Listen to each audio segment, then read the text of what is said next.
Great. So we will get through an overview of the grant itself and the application process and take questions at the end, as Tran mentioned. But before we begin, we wanted to give some context for how this grant came to be and how it lives as part of Hyde Park Arts Center's programs. Go to the next slide. So for those of you that might be unfamiliar with Hyde Park Art Center, as the name hinted, the Art Center is located in Hyde Park. It started out as an artist-run space in 1939. The center's first artistic director, painter Harold Hayden, believed art should be found where people work and live. And this became the mission of the center. Now at 86 years old, the Art Center has grown much, but in many ways still hold true to its founding values. Our programs aim to stimulate and sustain visual arts in Chicago. We have year-round exhibitions in 5 galleries. We have public events, many of which are free.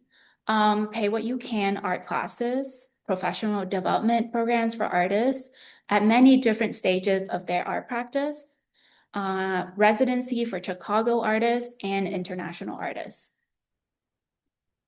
Yeah, and as of 2021, we are also re-granters. We can move to the next slide. Yeah, so a little bit of Artist Run Chicago Fund history is that, as Tran mentioned, Hyde Park Art Center started as an artist-run organization, and with the goal of exploring our history and artists found as an artist-founded organization in 2009, my predecessor, Allison Peters Quinn, curated an exhibition of artist-run organizations in Chicago. It coincided with the Art Center's 70th anniversary, and it included around 30 to 35 artist-run spaces. I think at that time, it was mostly thinking of artist-run galleries, so kind of presenting platforms. And as hopefully you have seen, and as we'll share, that kind of our awareness of how artist-run spaces operate in the city has shifted in the last maybe 5 years. So in 2020, roughly 10 years after the first artist-run exhibition, Allison set out to curate a kind of 10 years later exhibition. So it was an exhibition of around 50 artist-run organizations in the city. And her intention at the time was to think about how artist-run organizations in Chicago had changed in the last 10 years, what were motivations, trajectories, and philosophies that made artist-run spaces in Chicago as dynamic and kind of enriching to the art ecosystem as we know they are. And around that time, Allison led many planning meetings with leaders of artist-run organizations, and we heard from them that what they were looking for was money. And at the time, we didn't have money to give, so, but that awareness stayed in our team's brain. And the 2020 exhibition coincided with the pandemic, as I'm sure some people in the call remember. And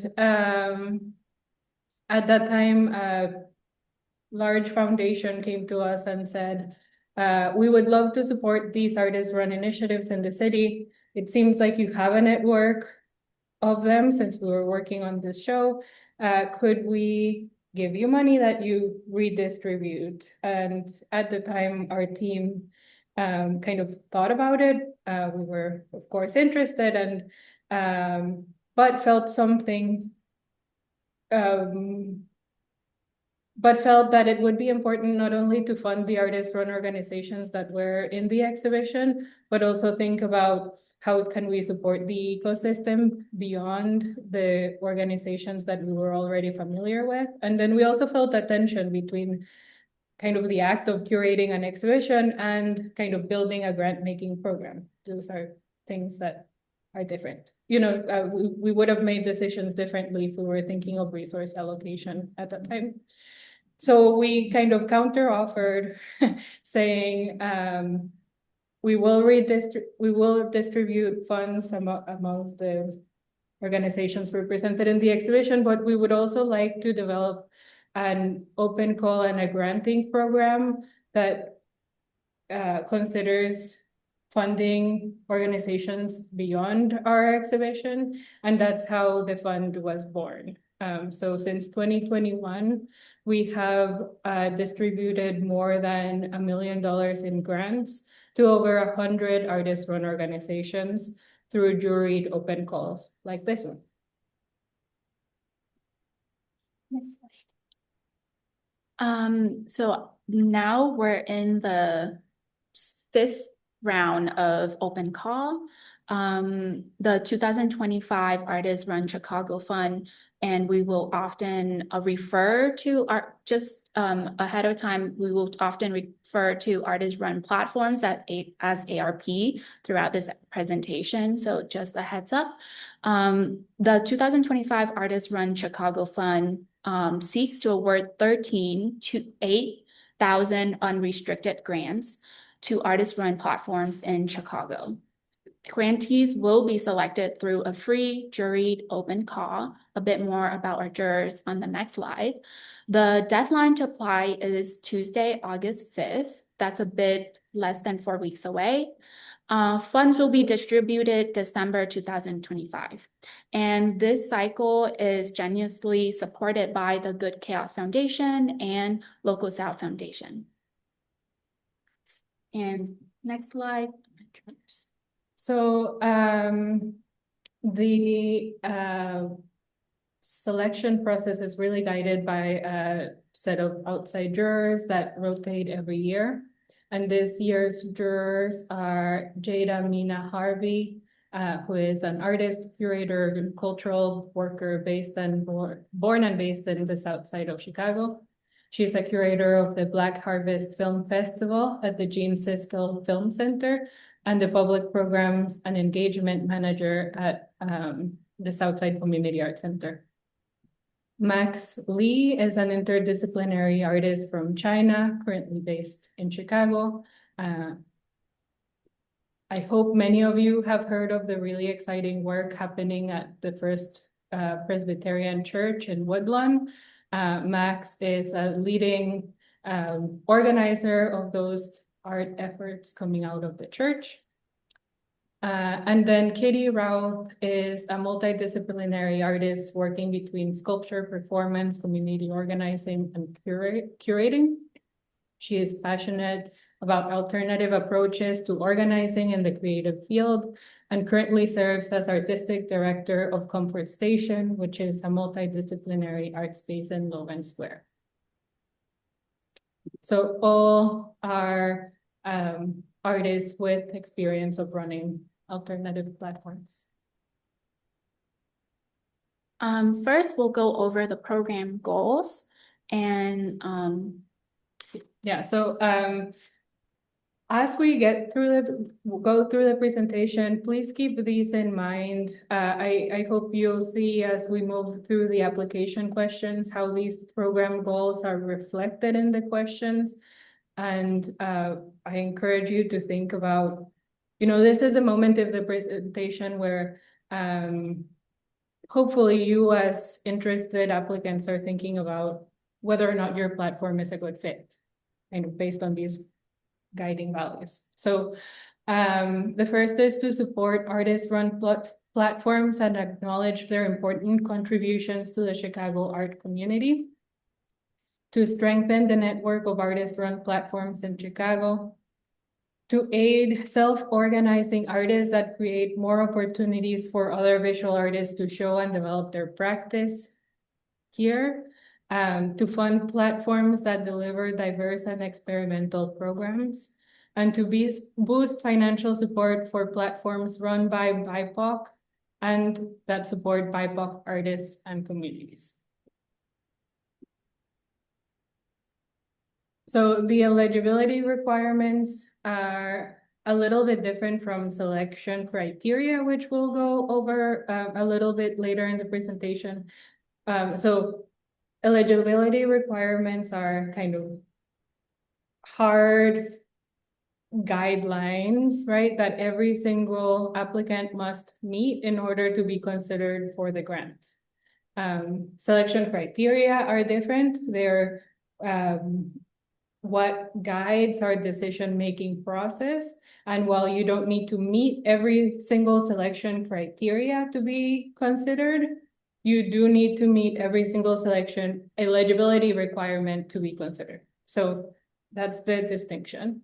So the first eligibility requirement is that platforms need to be an artist-run platform, which we defined as platforms operated by one or several artists that aim to create opportunities that support other artists' practices by providing resources, public-facing presentations, and more. This is music. They giving away $8,000 scholarships, $8,000 this year. It's called they give it every year.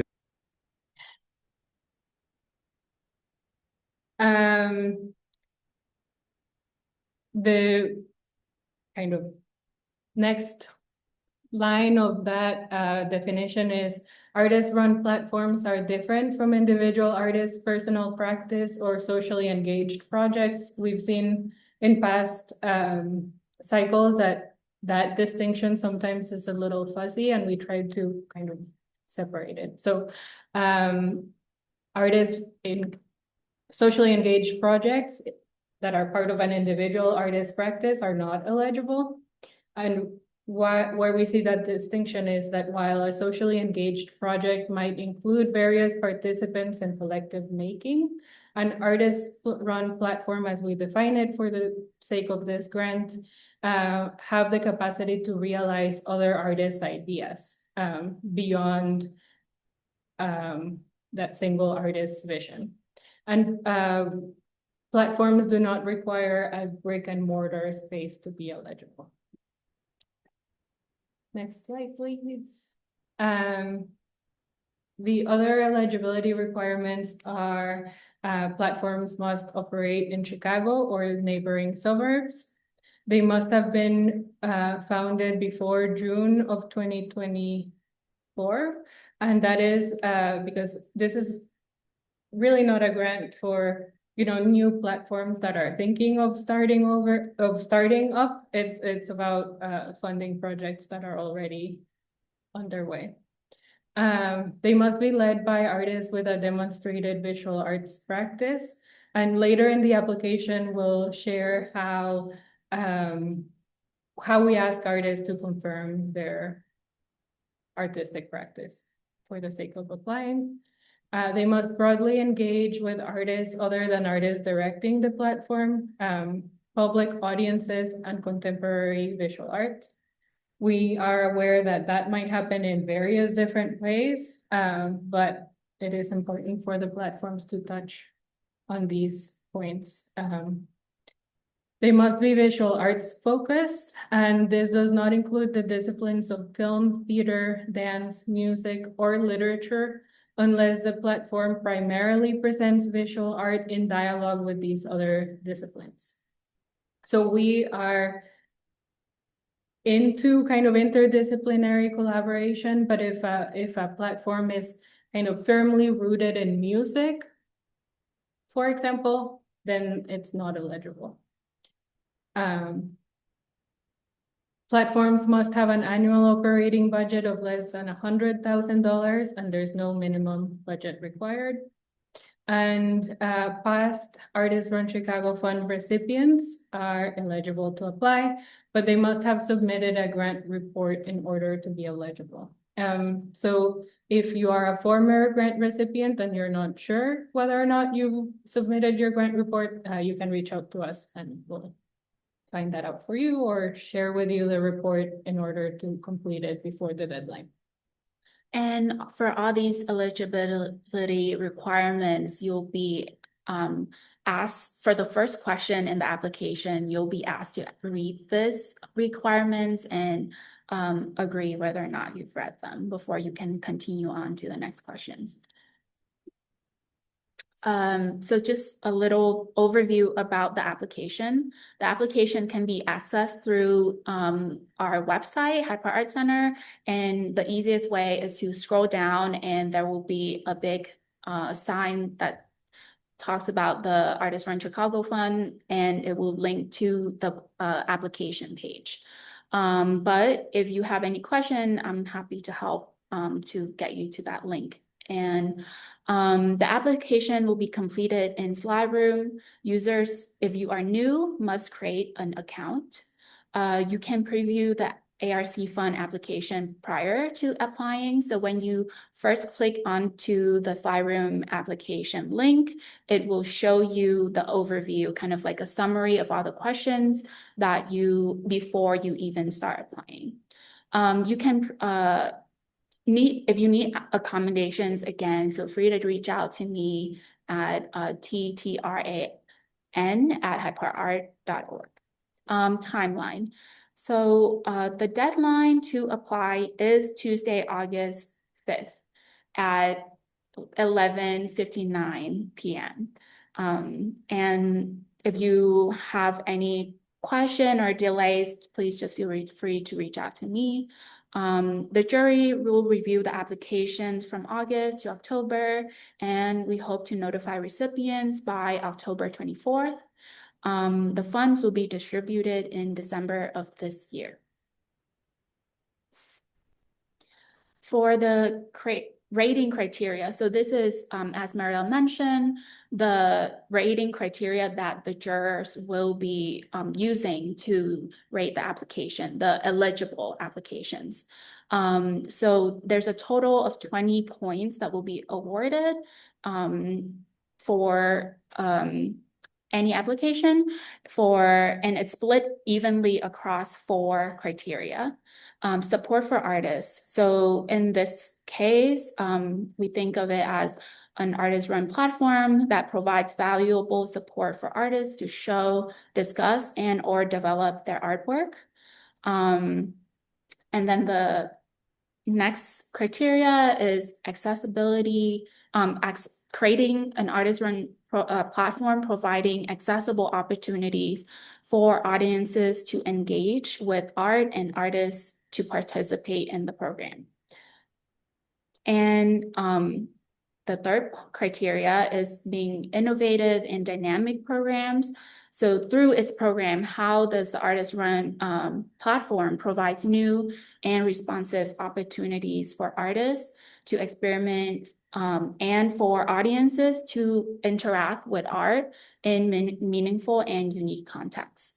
And finally, how the Artist Run platform engages with BIPOC artists and communities.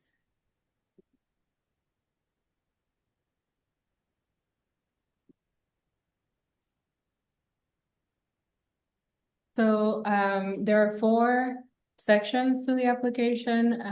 As Tran mentioned, the first one will ask you to confirm that you meet the eligibility requirements and to submit kind of very general information about the platform. The second section will ask information about the platform's leaders and participants. And then there is a third section where we will ask kind of paragraph length questions. Then section 4 is a media submission. And actually this kind of long answers section will also ask to provide a brief programmatic history to give like a jury a sense of what the platform does. So as I mentioned in question 1, you're asked to confirm your eligibility. From question 2 to 8 is just very general information of the main contact main point of contact for the platform. And question 9, it asks, have you received an artist run? Hi, sorry, we'll wait until the end for a question, but feel free to add your question to the chat box if you have any at the moment. For question 2 to 8, sorry, I mentioned that one already. I'm gonna go back to question 9. So in question 9, we asked whether or not the artist run platform have received the grant before.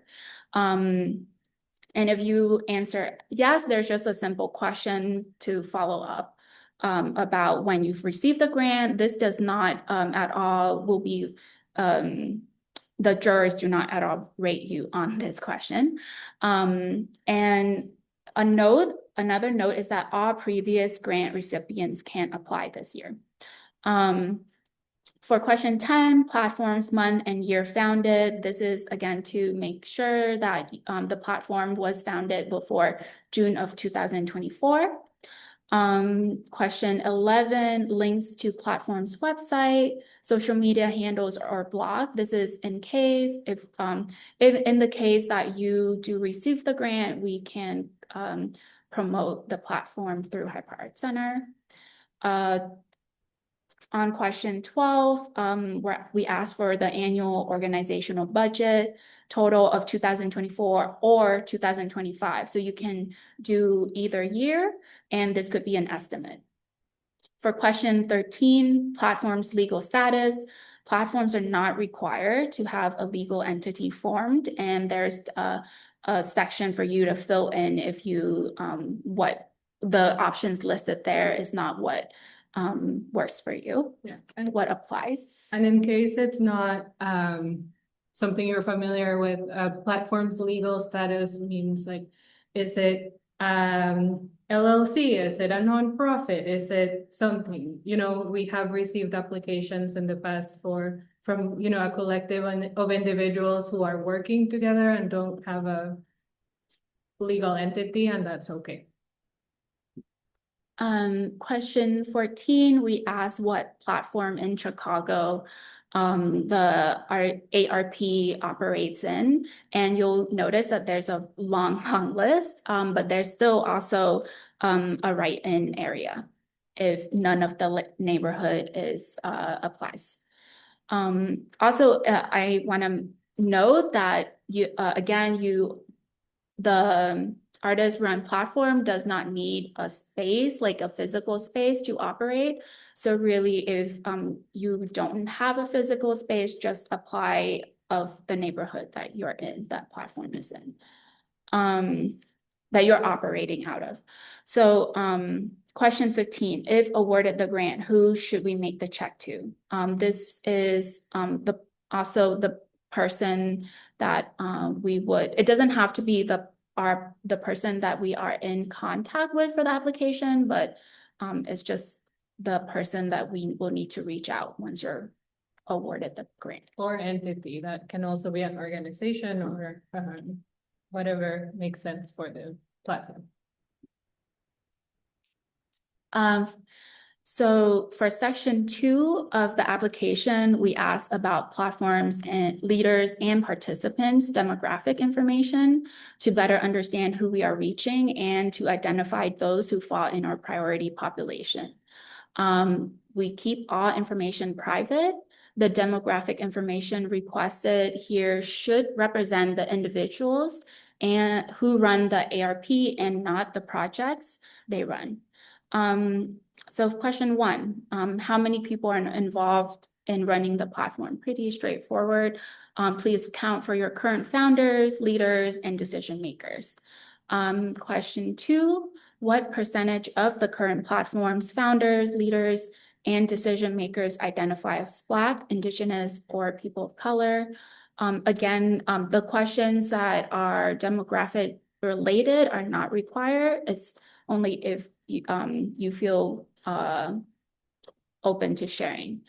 Question 3, what percentage of platforms program participants identify as Black, Indigenous, or people of color? This might include artists that the platform works with or the audience that that attends the ARP programs. And that can be a kind of estimate, right? Like we don't want to make a lot of work and going and asking people. It really can be like broadly, roughly this. And for question 4, I will give an example in the next slide. But for question 4, we ask that you upload one PDF document with 3 images of the current platform's founders, leaders, and decision makers' artistic work. Note that being an artist is a requirement of the eligibility requirements. So the founder's work sample must be an artist's portfolio, not a portfolio of a platform's past curatorial projects. So for example, if you have 4 decision makers for this artist-run platform, and only 2 of them are artists, then preferably we would have 6 example images, 3 from each artist, and that's part of the decision-making process for this artist-run platform. So this here, you have an example, an image, the name of the artist, the title, year, medium, dimensions. And then this is the section on kind of paragraph questions and answers. And here too is where I think is helpful for you to keep both the grant's goals and the selection criteria in mind as you craft your answers, because this is really where you let us know how good a fit your platform is for this grant. So the first question is, what does your platform do and why? We want to know about your story. What are core programs that the platform offers, and elaborate on how those programs help achieve those programs.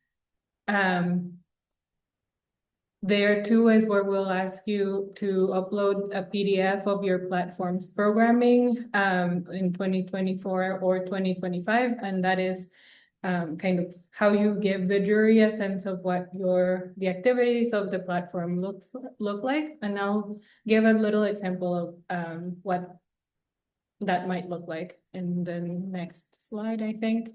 And then the third question is, what opportunities does your platform provide to support other artists to show, discuss, and develop their work? So again, this is a question that directly reflects the selection criteria that we mentioned before.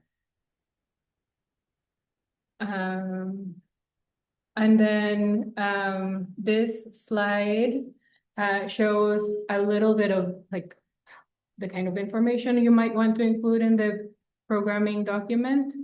You know, if your organization does something like weekly programming, it does not need to be exhaustive. It does not to include every single one. I would say think of what selection of programs represents your platform well. Again, we don't want you to spend hours and hours creating this kind of document.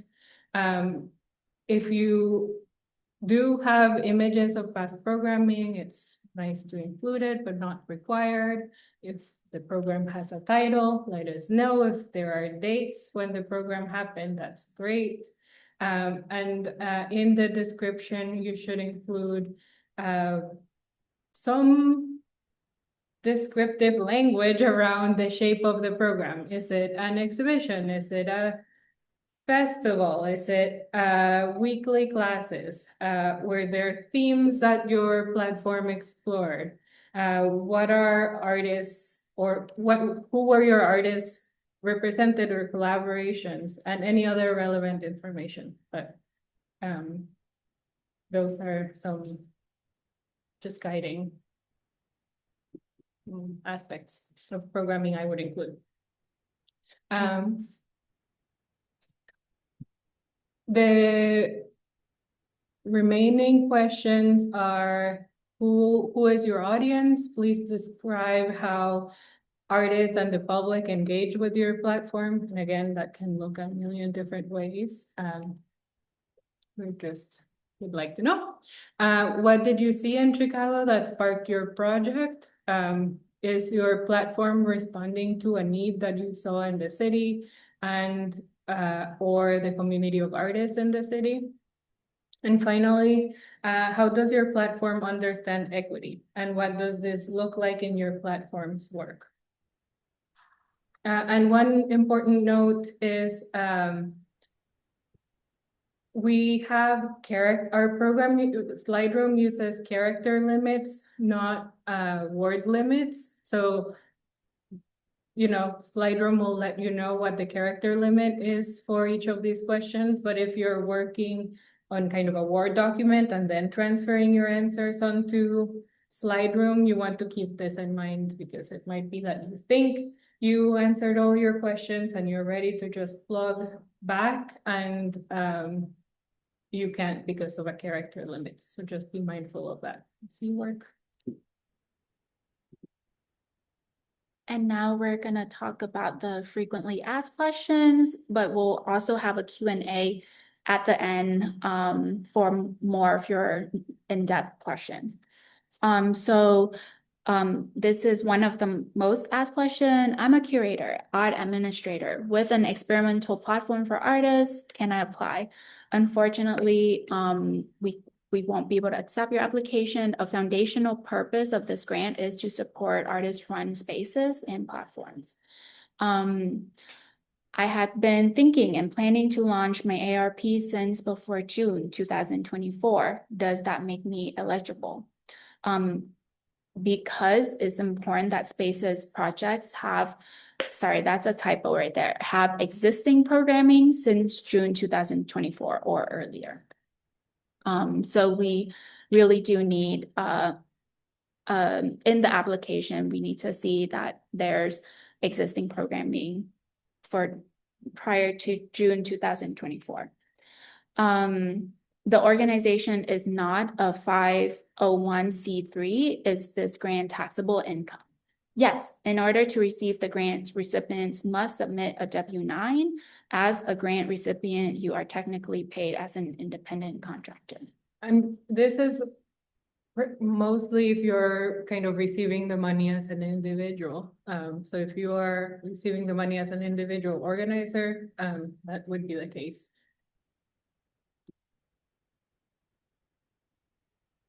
And now we'll open the room for questions.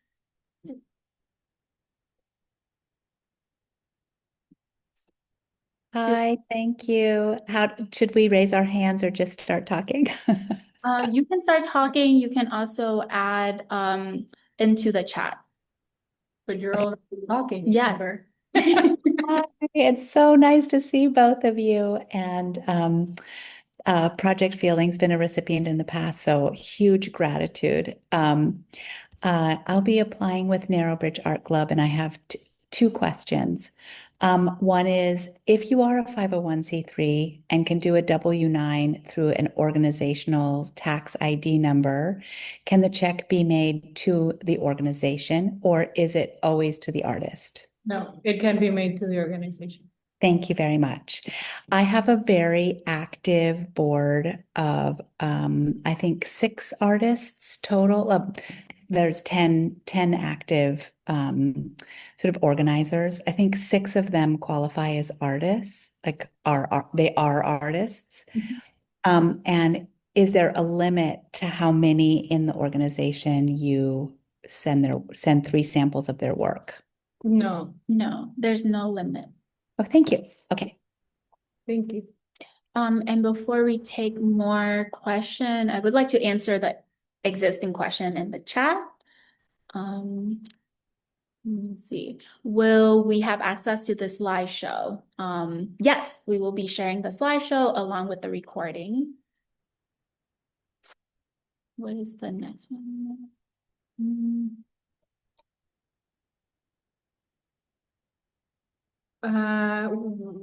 What if you run the platform by yourself? That's completely okay. You would just I mean, I guess to be eligible, need to be an artist yourself. And yeah, a check would be made to an individual person. How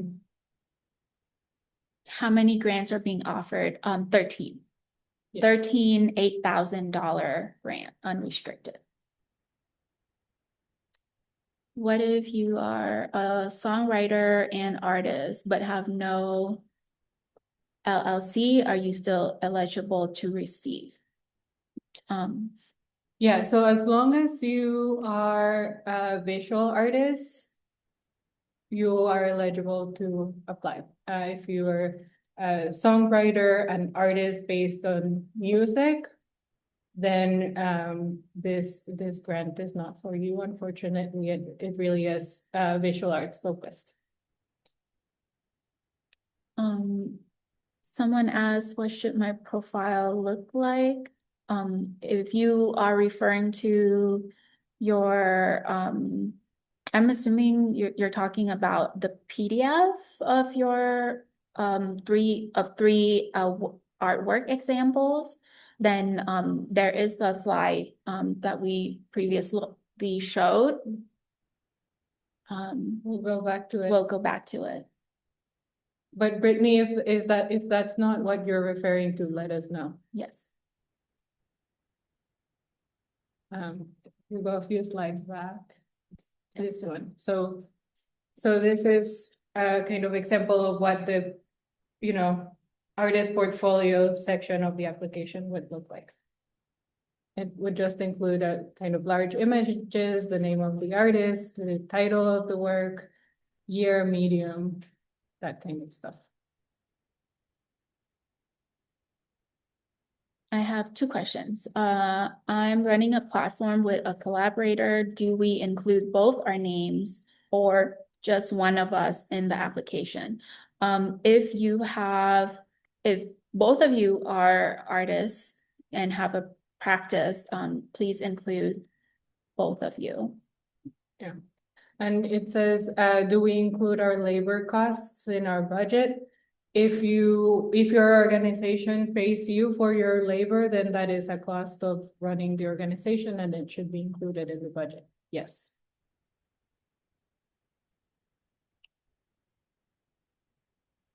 Someone asked, when you speak of a program, when we speak of programs, do we refer to events or could it be collective planning or work sessions be considered?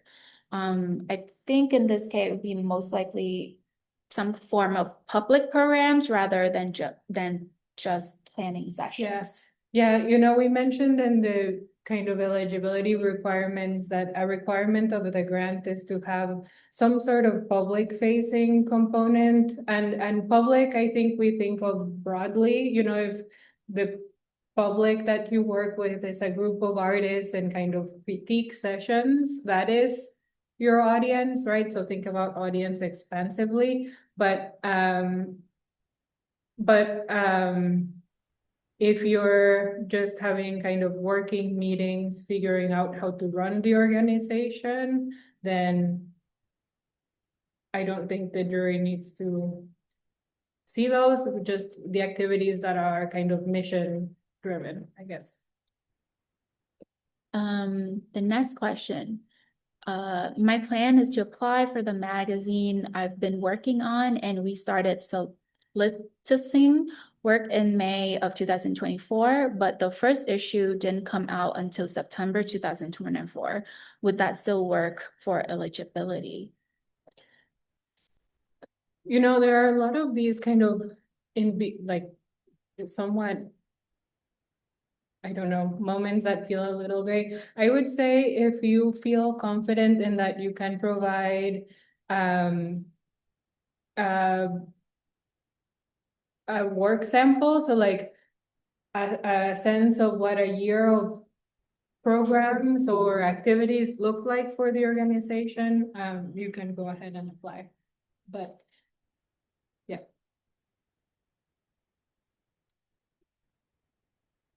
Is there an application fee? No, there is not an application fee. Anyone can apply. without cost. Do all of our board members need to be visual artists? Oh, sorry. Do all of our board members need to be visual artists, or is it okay if only our director and part of our board are artists?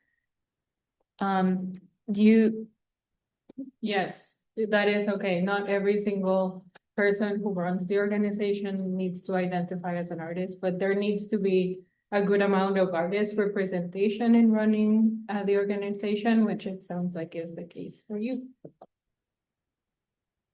when will grants need to be spent by? So, as we mentioned, the grants are unrestricted, which means that we don't have requirements for how the grant money should be spent. Each platform that is awarded a grant is, expected to decide how to use their money in the way that serves them best. And so we don't have requirements for when or how the money should be spent. Next question. I'm part of an organization that organizes events where performance artists, printmakers, etc. can showcase their work alongside DJs and dancers. We want to expand our capacity to showcase more local visual artists. The organization is ran by several visual artists. Would that be eligible? I would consider that to be interdisciplinary enough that it would be eligible. I think if, like we said before, if an organization is primarily run and presenting of music or any other discipline, then it wouldn't be the case. But if the organization is interested in interdisciplinary work, and has a kind of good enough,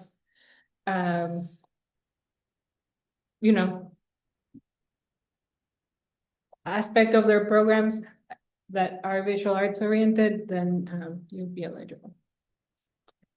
Someone have a budget question. Embers have a budget questions. Do you want the budget for the project we are applying for, or the budget for the organization as a whole? It is for the organization as a whole. So, and that is where the kind of eligibility question comes up, is the budget for the organization as a whole needs to be under 100K. But there's no minimum budget as a requirement. We are out of questions in the chat box, but please feel free to add more if anything comes up. You can also unmute if you prefer to voice your question that way. And again, if there's no other question at the moment, but you later have other question, you can reach out to us. Hi, my name is Ileana. Thank you for the presentation, first off. Quick question. So my organization, Co-Create, we host different painting classes, kind of like paint and sips or collage classes. Could I include that in programming, since it is public facing where artists and non-artists can come in and like take the classes? Yeah. Okay, Yeah. thank you. Yeah.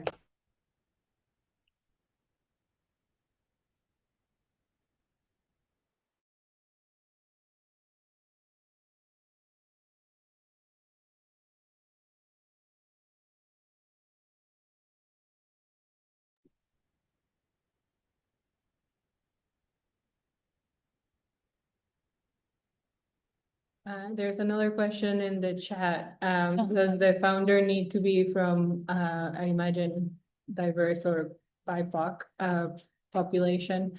No, I mentioned the kind of distinction between a selection criteria and an eligibility requirement.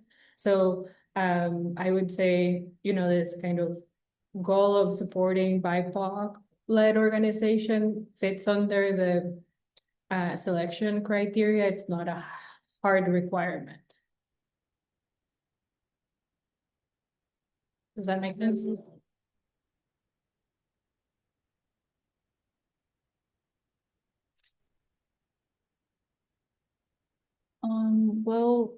give one more minute in case anyone else have question, but other than that, thank you everyone for joining us today. Again, we will be sharing this slides and the recording with you all, anyone who RSVP'd for the workshop. And yeah, thank you so much. And very much look forward to reading your applications. Thank you so much. Thank you, everybody.